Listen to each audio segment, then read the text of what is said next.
কিশোর কিশোরী, তরুণ তরুণী, ছাত্রছাত্রী, নারী পুরুষ, নবীন প্রবীণ, আপনাদের সকলের প্রতি আমার আন্তরিক সালাম ও শ্রদ্ধা। আসসালামু আলাইকুম। মহান বিজয় দিবস উপলক্ষে দেশে ও বিশ্বজুড়ে বসবাসরত সকল বাংলাদেশিকে জানাই বিজয়ের উষ্ণ শুভেচ্ছা। আজ বাংলাদেশের ইতিহাসের এক অবিস্মরণীয় গৌরবময় দিন। 1971 সালে 9 মাসের রক্তক্ষয়ী মুক্তিযুদ্ধ শেষে এই দিনে আমরা পাই কাঙ্ক্ষিত বিজয়ের স্বাদ। অনেক ত্যাগ তিতিক্ষা আর লাখো শহীদের রক্তের বিনিময়ে পাই একটি স্বাধীন দেশ ও লাল সবুজের পতাকা। গভীর শ্রদ্ধার সঙ্গে স্মরণ করছি মহান মুক্তিযুদ্ধ সহ স্বাধীনতার জন্য যুগ যুগ ধরে লড়াই সংগ্রামে যারা আত্মত্যাগ করেছেন সেই সব বীর যোদ্ধা ও শহীদদের। তাদের এই অবদান আমাদের অন্যায় অত্যাচারের বিরুদ্ধে রুখে দাঁড়ানোর প্রেরণা ও সাহস যোগায়। সকল সংকট সংগ্রামে দেখায় মুক্তির পথ। মুক্তিযুদ্ধে বিজয়ের মধ্য দিয়ে স্বাধীনতার যে নতুন সূর্য উদিত হয়েছিল, বিগত বছরগুলোতে তা স্বৈরাচার ও ফ্যাসিবাদে ম্লান হয়েছে। জুলাই গণ অভ্যুত্থানের মধ্য দিয়ে আমরা আবারও একটি বৈষম্যহীন, দুর্নীতিমুক্ত, স্বাধীন ও সার্বভৌম গণতান্ত্রিক রাষ্ট্র ব্যবস্থা প্রতিষ্ঠার সুযোগ পেয়েছি। অন্তর্বর্তীকালীন সরকার একটি উন্নত ও সুশাসিত বাংলাদেশের শক্তিশালী ভিত গড়ে তুলতে যে বিস্তৃত সংস্কার কর্মসূচি গ্রহণ করেছে, দেশের আপামর জনগণের সম্মিলিত অংশগ্রহণের মধ্য দিয়ে আজ আমরা তার সফল পরিসমাপ্তির পথে এগিয়ে যাচ্ছি। প্রিয় দেশবাসী, আপনাদের সামনে আজ উপস্থিত হয়েছি অত্যন্ত ব্যথিত হৃদয়ে। এই আনন্দের দিনে গভীর বেদনার সঙ্গে জানাচ্ছি, জুলাই অভ্যুত্থানের সম্মুখ যোদ্ধা, ইনকিলাব মঞ্চের মুখপাত্র, আমি পরিষ্কারভাবে বলতে চাই, পরাজিত শক্তি ফ্যাসিস্ট টেররিস্টদের এই অপচেষ্টা সম্পূর্ণভাবে ব্যর্থ করে দেওয়া হবে। ভয় দেখিয়ে, সন্ত্রাস ঘটিয়ে বা রক্ত ঝরিয়ে এই দেশের গণতান্ত্রিক অগ্রযাত্রা কেউ থামাতে পারবে না। আপনাদের প্রতি আহ্বান জানাই, সংযম বজায় রাখুন। অপপ্রচার বা গুজবে কান দেবেন না। ফ্যাসিস্ট টেররিস্টরা যারা অস্থিরতা সৃষ্টি করতে চায়, আমরা অবশ্যই ঐক্যবদ্ধ হয়ে তাদের মোকাবেলা করব। তাদের ফাঁদে পা দেব না। পরাজিত ফ্যাসিস্ট শক্তি এদেশের পবিত্র মাটিতে আর কোনো দিন ফিরে আসবে না। প্রিয় দেশবাসী, আমাদের তরুণদের রক্ষা করুন, তাহলেই আমরা সবাই এবং আমাদের প্রিয় মাতৃভূমি রক্ষা পাবে। যারা দেশ ছেড়ে পালিয়ে গেছে তারা বুঝে গেছে তরুণ যোদ্ধারা তাদের পুনরুত্থানের পক্ষে ভীষণ রকম বাধা। এই অস্ত্রহীন, ভীতিহীন, ব্যক্তিগত স্বার্থ সম্বন্ধে সম্পূর্ণ উদাসীন দৈনন্দিন এই চেহারার ছেলে মেয়েদের নিয়ে তাদের সাংঘাতিক ভীতি। তাদের লক্ষ্য হলো নির্বাচন আসার আগেই পথের এই বাধাগুলো সরিয়ে ফেলা, নিজেদের রাজত্ব আবার কায়েম করা। তাদের বন্ধুরা যতদিন তাদের সঙ্গে আছে ততদিন তারা এই স্বপ্ন দেখবে। নির্বাচন হয়ে গেলে তাদের বন্ধুরা সমর্থন জোগাতে বেকায়দায় পড়বে। সেজন্যই তো এত তাড়াহুড়া। তারা চায় নির্বাচনের আগেই তাদের ফিরে আসা নিশ্চিত করতে। নানা ভঙ্গিতে এটা তারা করবে। এই চোরাগুপ্তা খুন করার যে উদ্যোগ, তার একটা রূপ। আরও কঠিনতর পরিকল্পনা নিয়ে তাদের প্রস্তুতি আছে। দেশের সবাইকে জোর গলায় বলতে হবে, আমরা তরুণদের রক্ষা করব। এখানে পুরনো আমলের দাসত্ব মেনে যারা আছে তাদেরকে দাসত্ব থেকে বের হয়ে আসতে হবে। উৎসবমুখর শান্তিপূর্ণ নির্বাচন করে আমরা সবাই মিলে দেশের উপর আমাদের পরিপূর্ণ দখল প্রতিষ্ঠিত করব। নির্বাচন অবধি আর বাকি মাত্র 2 মাস। আমরা তাদের উপর নজর রাখব এবং বাকি দিনের প্রতিটি দিন উৎসবমুখর করে রাখব। যেহেতু আমাদের কিশোর কিশোরী, তরুণ তরুণীদের মনে কোনো ভয় ডর নেই, তাই তারা নির্বাচনের আগের 2 মাসের প্রতিটি মুহূর্তকে উৎসবমুখর করে রাখবে। সব রকমের হিংসা কোন্দল থেকে দেশকে বাঁচিয়ে রাখবে। প্রিয় দেশবাসী, আপনারা জানেন জাতীয় নেত্রী, দেশের 3 বারের সাবেক প্রধানমন্ত্রী, গণতান্ত্রিক রাজনীতির অন্যতম শীর্ষ ব্যক্তিত্ব এবং বিএনপি চেয়ারপারসন বেগম খালেদা জিয়া বর্তমানে অসুস্থ অবস্থায় হাসপাতালে আছেন। এই বিষয়টি আমাদের সকলের জন্যই উদ্বেগের বিষয়। অন্তর্বর্তীকালীন সরকার বেগম খালেদা জিয়ার অসুস্থতার বিষয়টি শুরু থেকেই সর্বোচ্চ গুরুত্ব দিয়ে আসছে। বেগম খালেদা জিয়া বাংলাদেশের ইতিহাসের একটি গুরুত্বপূর্ণ অধ্যায়ের অবিচ্ছেদ্য অংশ। বাংলাদেশের স্বাধীনতা, সার্বভৌমত্ব ও গণতন্ত্রের প্রতি তার অবিচল অঙ্গীকার, দেশের উন্নয়নে তার অবদান এবং তার প্রতি জনগণের শ্রদ্ধাময় আবেগ বিবেচনা নিয়ে সরকার ইতিমধ্যেই তাকে রাষ্ট্রের অতি গুরুত্বপূর্ণ ব্যক্তি হিসেবে ঘোষণা দিয়েছে। সরকারের পক্ষ থেকে তার চিকিৎসা নিশ্চিত করতে পরিবারের ইচ্ছাকে সম্মান দেখিয়ে প্রয়োজনীয় সব ধরনের সহযোগিতা দেওয়া হচ্ছে। দেশে চিকিৎসার পাশাপাশি প্রয়োজনীয় বিদেশে উন্নত চিকিৎসার ব্যবস্থা সহ সব বিষয় বিবেচনায় রয়েছে। প্রিয় দেশবাসী, দায়িত্ব গ্রহণের পর অন্তর্বর্তীকালীন সরকার 3টি বিষয়কে সর্বাধিক গুরুত্ব দিয়েছে: জুলাই আগস্ট হত্যাকাণ্ডের বিচার, একটি জবাবদিহিমূলক ও কার্যকর গণতান্ত্রিক ব্যবস্থায় উত্তরণের জন্য রাষ্ট্র কাঠামোর প্রয়োজনীয় মৌলিক সংস্কার এবং একটি সুষ্ঠু নির্বাচন। জুলাই গণঅভ্যুত্থানকালে তৎকালীন ফ্যাসিস্ট সরকারের নির্দেশে সংগঠিত হত্যাকাণ্ডের বিচার কাজ যথাযথ আইনি প্রক্রিয়ায় এগিয়ে চলছে। ইতিমধ্যে ট্রাইব্যুনাল কর্তৃক একটা মামলার রায় ঘোষিত হয়েছে। আন্তর্জাতিক অপরাধ ট্রাইব্যুনাল স্বাধীন ও স্বচ্ছ প্রমাণভিত্তিক বিচার প্রক্রিয়ার মাধ্যমে দেশের ছাত্র, শ্রমিক ও সাধারণ জনগণের উপর নির্বিচার হত্যাকাণ্ডের প্রধান নির্দেশদাতা হিসেবে পতিত ফ্যাসিস্ট সরকারের প্রধান শেখ হাসিনাকে মৃত্যুদণ্ড প্রদান করেছে। যথাযথ আইনি প্রক্রিয়া অংশ হিসেবে অভ্যুত্থানের পর পলাতক শেখ হাসিনা এবং এই মামলার সাজাপ্রাপ্ত অপর আসামি সাবেক স্বরাষ্ট্রমন্ত্রী আসাদুজ্জামান খানকে দেশে ফেরানোর জন্য সরকার আনুষ্ঠানিকভাবে ভারত সরকারকে অনুরোধ জানিয়েছে। প্রিয় দেশবাসী, ইতিমধ্যে বেশ কিছু প্রাতিষ্ঠানিক ও কাঠামোগত সংস্কার সম্পন্ন করা হয়েছে। কয়েক ডজন পুরনো আইন সংশোধন করা হয়েছে এবং বেশ কয়েকটি নতুন আইন প্রণয়ন করা হয়েছে। সংস্কারের সবচেয়ে বড় পদক্ষেপ হচ্ছে জুলাই জাতীয় সনদ। মৌলিক সাংবিধানিক সংস্কার নিশ্চিত করার জন্য এটি আদেশ আকারে জারি করা হয়েছে।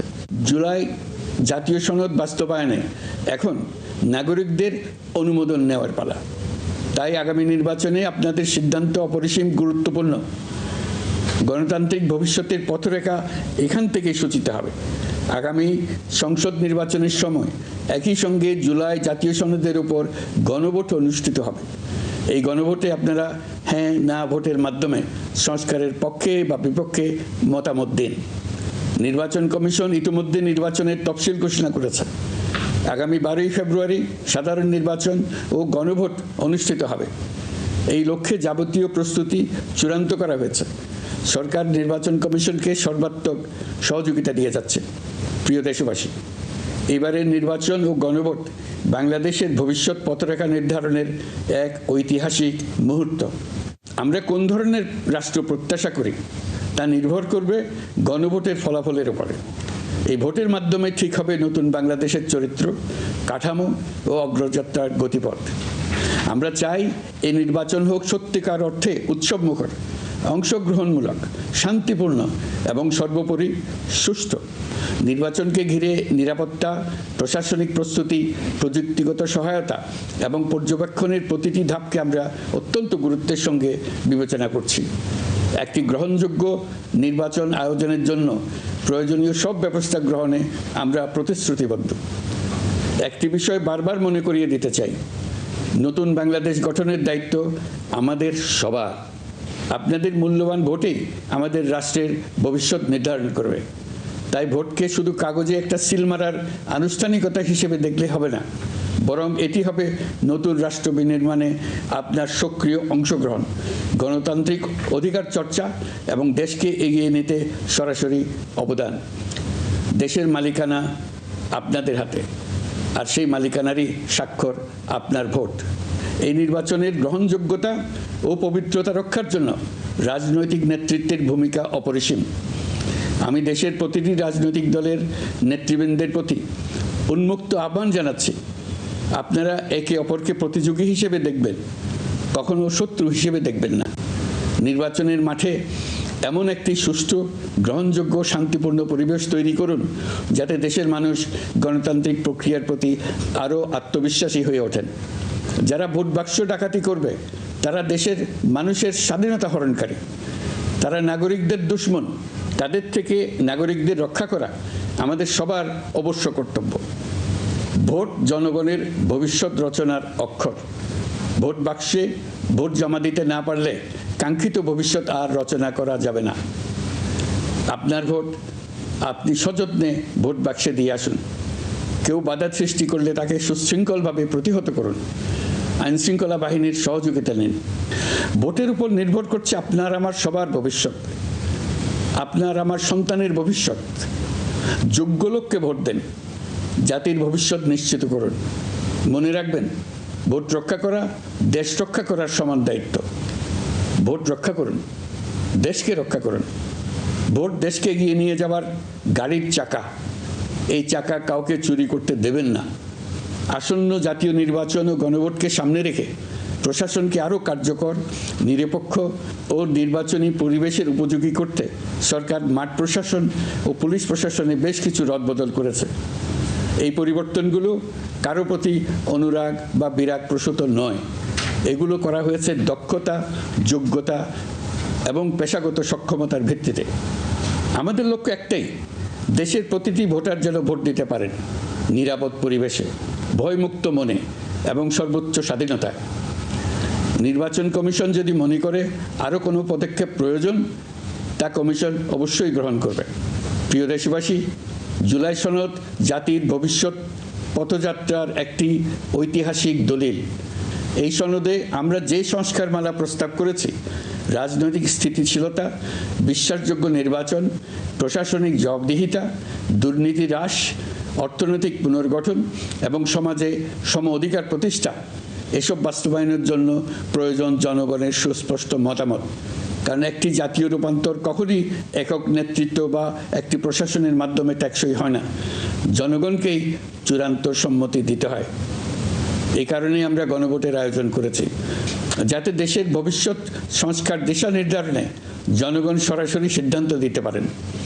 এই গণভোট হবে বাংলাদেশের ইতিহাসে নতুন মাইলফলক। এখানে আপনাদের প্রতিটি ভোট আগামী দিনের রাষ্ট্র ব্যবস্থার ভিত্তি স্থাপন করবে। এবারের নির্বাচনটি অনেক বেশি গুরুত্বপূর্ণ, কারণ একই দিনে এবার দুটি ভোট, একটি সংসদ সদস্য নির্বাচনের ভোট আর একটি গণভোট, যার প্রভাব হবে শতবর্ষব্যাপী। কাজেই অবশ্যই ভোট দেন, ভবিষ্যৎ নিশ্চিত করুন। এর মাধ্যমে আপনারা জানিয়ে দিন, আপনারা কি জুলাই সনদের সংস্কার কাঠামোকে এগিয়ে নিতে চান কি চান না। আপনাদের ভোটই নির্ধারণ করবে রাষ্ট্র কোন পথে অগ্রসর হবে, প্রশাসন কোন কাঠামোয় পুনর্গঠিত হবে এবং নতুন বাংলাদেশ কেমন রূপ পাবে। প্রিয় দেশবাসী, আপনারা জানেন জুলাই অভ্যুত্থানের সময় আমাদের প্রবাসী ভাই বোনেরা কী তৎপরতার সঙ্গে এগিয়ে এসেছিলেন। ফেসিবাদের মসনদ গুড়িয়ে দিতে তারা অভূতপূর্ব ভূমিকা রেখেছেন। প্রবাসীদের এই ভূমিকা শুধু জুলাইয়েই নয়, আমরা দেখেছি 1971 সালের মহান স্বাধীনতা সংগ্রামের সময়ও। কিন্তু পরিতাপের বিষয় হচ্ছে, আমাদের এই প্রবাসী ভাই বোনেরা কখনোই ভোটাধিকার পাননি। অন্তর্বর্তীকালীন সরকারের সক্রিয় উদ্যোগের ফলে প্রথমবারের মতো লাখ লাখ প্রবাসী এবার পোস্টাল ব্যালটের মাধ্যমে ভোট দিতে যাচ্ছেন। এর ফলে প্রবাসীরা অত্যন্ত আনন্দিত, আমরাও আনন্দিত। একই সঙ্গে অনেক প্রবাসী নানা জটিলতায় উদ্যোগে সামিল হতে না পেরে ব্যথিত। আপনাদের আবেগের প্রতি আমরা শ্রদ্ধা রেখে বলছি, এবারের যে ধারা শুরু হলো তা ভবিষ্যতে থামবে না। আগামীতে আপনারা সবাই এই প্রক্রিয়ায় সামিল হতে পারবেন। প্রিয় দেশবাসী, আজ আমি আপনাদের সামনে আমাদের রাষ্ট্রের ন্যায় বিচার, আইন শৃঙ্খলা ও মানবাধিকার পরিস্থিতির বিষয়ে কিছু গুরুত্বপূর্ণ অগ্রগতি তুলে ধরতে চাই। একটি আধুনিক, ন্যায়ভিত্তিক ও জবাবদিহিমূলক রাষ্ট্র প্রতিষ্ঠার জন্য বিচার বিভাগকে স্বাধীন করা অত্যাবশ্যক। বহুদিন ধরে বিচার বিভাগ প্রশাসনের বিভিন্ন কাঠামোগত সীমাবদ্ধতার কারণে তার পূর্ণ সম্ভাবনা অনুযায়ী কাজ করতে পারেনি। এটি জনগণের ন্যায় বিচার পাওয়ার অধিকারের বাধা সৃষ্টি করেছে আর রাষ্ট্রের উপর মানুষের আস্থাকেও দুর্বল করেছে। অন্তর্বর্তীকালীন সরকারের অন্যতম বড় পদক্ষেপ বিচার বিভাগের প্রশাসনিক স্বাধীনতা নিশ্চিত করা।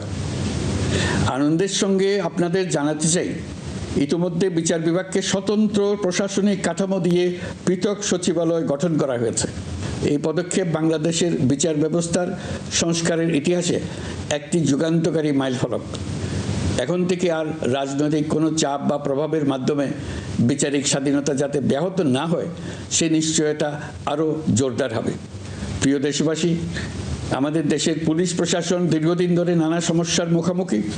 ফ্যাসিস্ট আমলের দুর্নীতি, ক্ষমতার অপব্যবহার ও স্বার্থান্বেষী নিয়োগের কারণে সাধারণ মানুষ পুলিশের প্রতি আস্থা হারিয়েছে। আমরা চাই এই আস্থা পুনঃপ্রতিষ্ঠিত হোক। সেই লক্ষ্যে গৃহীত হয়েছে পুলিশ কমিশন অধ্যাদেশ 2025। ফ্যাসিবাদী শাসন আমলে আমাদের মানবাধিকারহীন এক ভয়াবহ রাষ্ট্রে বসবাস করতে বাধ্য করা হয়েছিল। অথচ সেই ফ্যাসিস্ট সরকারিও জাতীয় মানবাধিকার কমিশন নামে একটি সংস্থার অস্তিত্ব ছিল। মূলত আজ্ঞাবহ লোকদের দ্বারা এই ধরনের প্রতিষ্ঠানগুলো পরিচালিত হতো নিজেদের অপকর্মের বৈধতা নিশ্চিত করার স্বার্থে। এই অসাধু ব্যবস্থার পরিসমাপ্তি ঘটানোর উদ্দেশ্যে অন্তর্বর্তীকালীন সরকার জাতীয় মানবাধিকার কমিশন অধ্যাদেশ 2025 জারি করেছে। প্রিয় দেশবাসী, আমরা আজ এক নতুন ইতিহাসের দোরগোড়ায় দাঁড়িয়ে আছি। এই দেশ আমাদের, এই রাষ্ট্র আমাদের, এর ভবিষ্যৎও আমাদের হাতেই। এখন আমাদের ঐক্যবদ্ধ হয়ে সামনে এগিয়ে যাওয়ার পালা। আমরা এবারের বিজয় দিবসকে জাতীয় জীবনে নতুনভাবে ঐক্যবদ্ধ হওয়ার সুবর্ণ সুযোগ হিসেবে নিতে চাই।